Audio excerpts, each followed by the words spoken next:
And I was told by so many people that I'm fucking crazy for buying in that area. So what are we talking about here? We're talking about the property. We're talking about a couple things. So there was an article in the Windsor Star that came up where I own literally the worst quality property that I own anywhere. It's bottom of the barrel. I don't own anything worse than this. And the reason why I actually bought this property was because adjacent to this particular property, right across the street, is vacant land. It used to be where I don't remember exactly what was there. I'm pretty sure it was a hospital. Was it not a hospital? Yeah, the old hospital. But they were planning on rebuilding the hospital there. Is that what was going on? That was going to be the original site for the new hospital. The new hospital, but exactly. But then they didn't have, I think one was due to like traffic restrictions or the size of the building, plot of the land, whatever. There was a reason why they didn't put new hospital. Put the new hospital there, exactly. So I bought that because I'm like, listen, there's a ton of land there. Someone big is going to come in,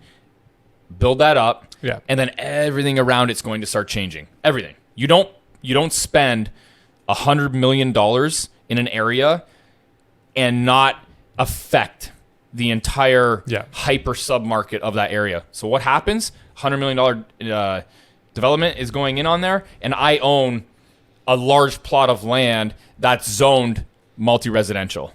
And I was told by so many people that I'm fucking crazy for buying in that area, which is not even bad. It's not actually even that bad of an area. Why were they saying it was so bad? Because it's run down. It's not a great area. It actually goes a little bit against my typical buying habits of great location and great cash flow, or cash flow in general. It's not the greatest location. It doesn't cash flow all that much, even if it does, to be quite honest. It actually needs a little bit of work. So I would actually probably be breaking even on the property. But this is why I'm talking about whenever I bring up certain scenarios that there's intrinsic value that a lot of people might miss, people couldn't see through that. They couldn't see through the bullshit. I did.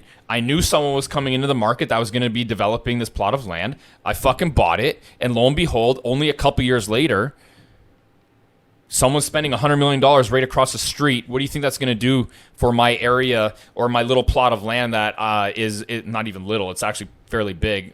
That is zoned multi-residential. It's going to be huge. It's going to be a huge windfall on that property. What do you think that you would do to it, the property?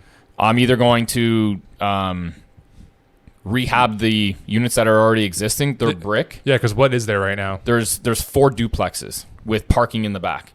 Connor, we should throw up like a picture of overhead picture of it. Yeah.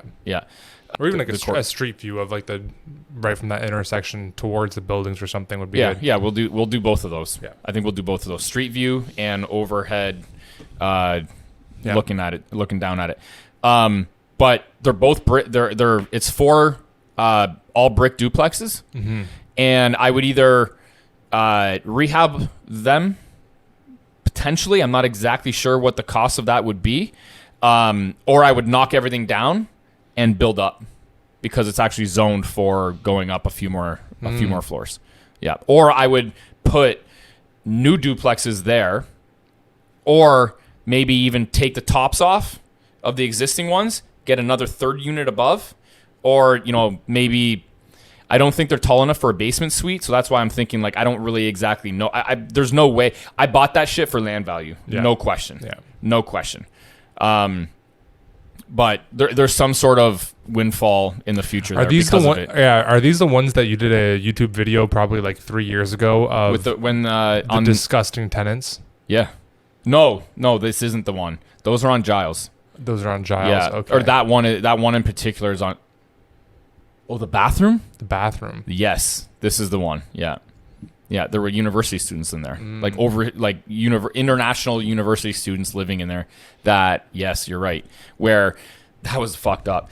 What ended up happening was the ceiling or the unit above their toilet overflowed. They didn't know how to fix it. They just kind of like let it happen, and it collapsed the ceiling below it, the drywall. Collapsed the drywall below it. They just like left it in there, and a bunch of water came back behind the floor, down the wall to the unit below, and it completely rotted the drywall, and there was like a bunch of black mold and all kinds of shit. And then what they were doing, Oh my God. yeah, it was crazy. Then what they were doing for a while, and not only that, but they weren't, again, these are old, right? There was no fans back then. They were never cracking the window when they were showering. So that was also an issue. They had no shower curtain. So water was just like spraying all over the fucking place in the bathroom there. And another thing that was like probably the grossest thing was their toilet. Something was going on with their toilet. I don't know if there was like a clog or if there was like some sort of like flow issue with the toilet, but it wasn't taking like toilet paper. So what they were doing was like throwing it like to the like after they would take a shit or use toilet paper or whatever, they were just like throwing it like beside the toilet, like not even in a garbage. So I went in there and there was like shit paper stacked up beside the toilet. Oh, it was really gross. But like we're talking like harsh conditions, man. Like I've actually never walked into a unit where there was like so much rat shit and mouse shit piled up. Like I'm not even talking like, oh, you know, sprinkled here and there. I'm like talking like enough where you couldn't even see between the pellets like where the floor was. It was like I'm not even joking. It was like piled up. It was really odd. I've never seen anything like that in my life. And they were living in there, and that like this was all like in their closet where their shit is. Even in like drawers, dresser drawers, there was like mouse shit. They all had mattresses on the floor. Some were living in like cots. Some were living in sleeping bags on the floor. And I'm talking about like mouse, like a mouse problem and like a rat problem, like a rampant problem where they're not even, the mice or rats aren't even like trying to hide where they're going. There was just like, I don't know if the shit was moved, like the mouse or rat shit was like moved just from living in the unit, but there was like, it was just everywhere. It wasn't even like, hey, like behind in the wall or like maybe behind doors or in closets or in enclosed areas. It was fucking everywhere.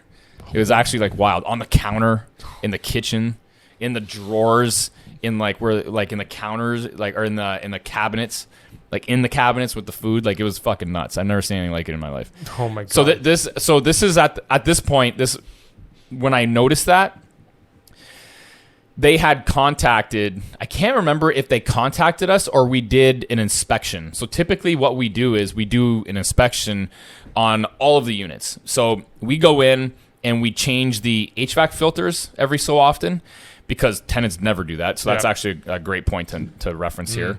And then we also check for fire code, fire alarms and things like that, CO2 sensors or whatever.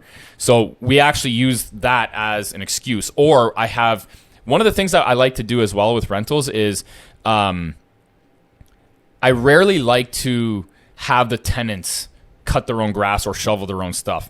That gives us an excuse to actually go to the property and see like what's going on.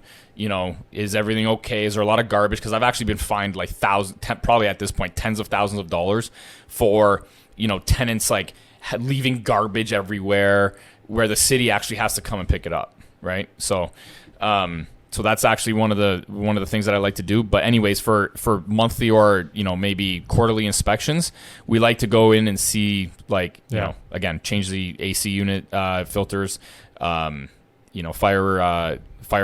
what do you call them?